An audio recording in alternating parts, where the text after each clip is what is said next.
I was 20 years old. I was at my lowest point. And then one day, and I remember the exact day, March 27th, 1975, I was helping my mother in her beauty shop. My mother owned a beauty shop up in Mount Vernon.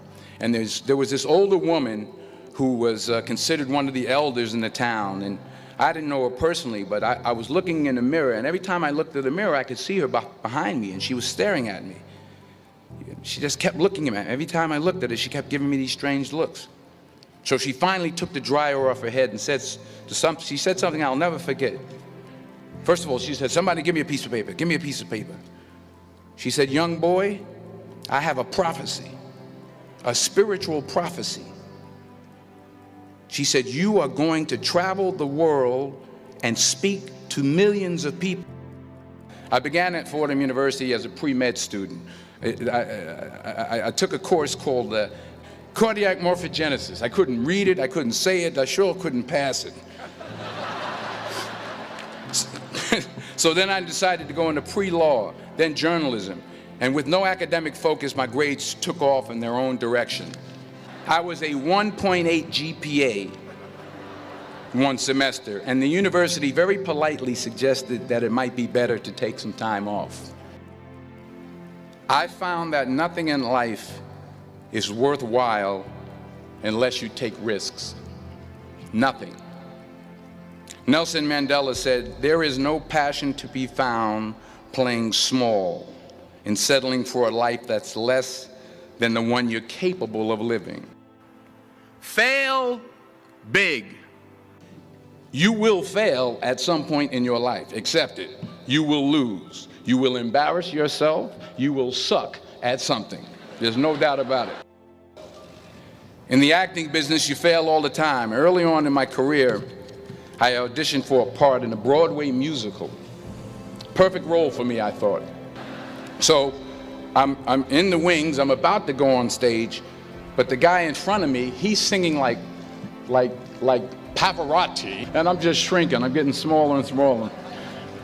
So they say, "Oh, thank you very much, and you'll be hearing from us." So I come out with my little sheet music, and so I assumed I didn't get the job. But the next part of the audition, he called me back. The next part of the audition is the acting part of the audition. Now I'm like, hey, okay, maybe I can't sing, but I know I can act.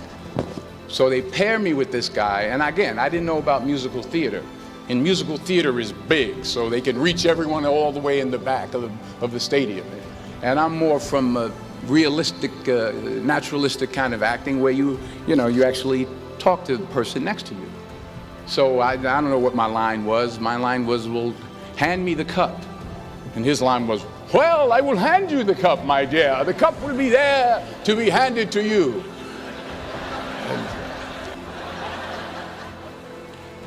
I didn't get the job. But here's the thing. I didn't quit. I didn't fall back. I walked out of there to prepare for the next audition, and the next audition, and the next audition. I prayed. I prayed, and I prayed.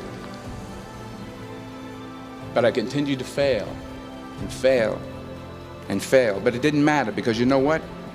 There's an old saying, you hang around the barbershop long enough, sooner or later you're going to get a haircut. So you will catch a break, and I did catch a break. Last year, I did a play called Fences on Broadway. Someone talked about it. Won the Tony Award. But here's the kicker.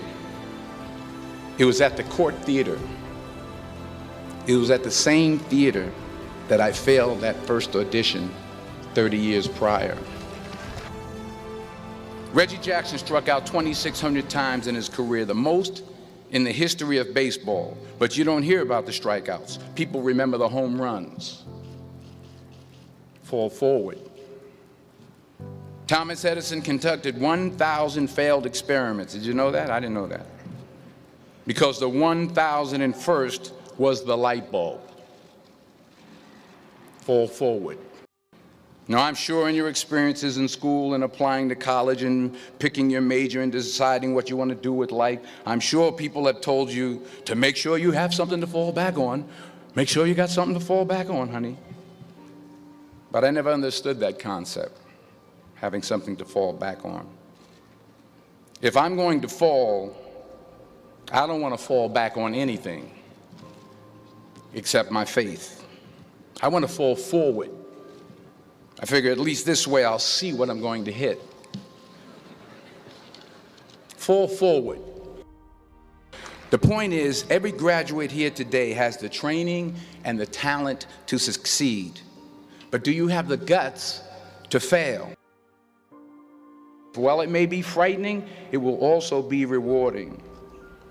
Because the chances you take, the people you meet, the people you love, the faith that you have, that's what's going to define you. Keep working, keep striving, never give up, fall down 7 times, get up 8. Ease is a greater threat to progress than hardship. Without commitment, you'll never start, but more importantly, without consistency, you'll never finish. It's not easy. If it was easy, there'd be no Kerry Washington. If it was easy, there'd be no Taraji Henson, P. Henson. If it were easy, there'd be no Octavia Spencer. But not only that, if it were easy, there'd be no Viola Davis. If it were easy, there'd be no Michael T. Williamson, no Stephen McKinley Henderson, no Russell Hornsby. If it were easy, there'd be no Denzel Washington. So, dreams without goals are just dreams, and they ultimately fuel disappointment. So have dreams, but have goals. Life goals, yearly goals, monthly goals, daily goals. Don't confuse movement with progress. Remember, just because you're doing a lot more doesn't mean you're getting a lot more done. In order to achieve your goals, you must apply discipline, which you have already done, and consistency every day, not just on Tuesday and miss a few days. You have to work at it every day. You have to plan every day. You've heard the saying, we don't plan to fail, we fail to plan. Hard work works. Working really hard is what successful people do. What are you going to do with what you have? I'm not talking about how much you have. Some of you are business majors, some of you are theologians, nurses, sociologists, some of you have money, some of you have patience, some of you have kindness, some of you have love, some of you have the gift of long suffering, whatever it is, whatever your gift is. What are you going to do with what you have? And it's not how much you have.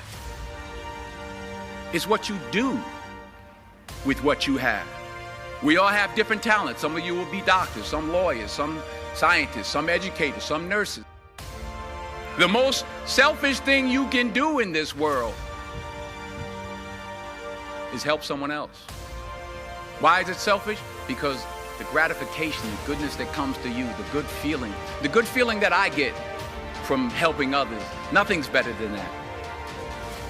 Well, I have traveled the world, and I have spoke to millions of people.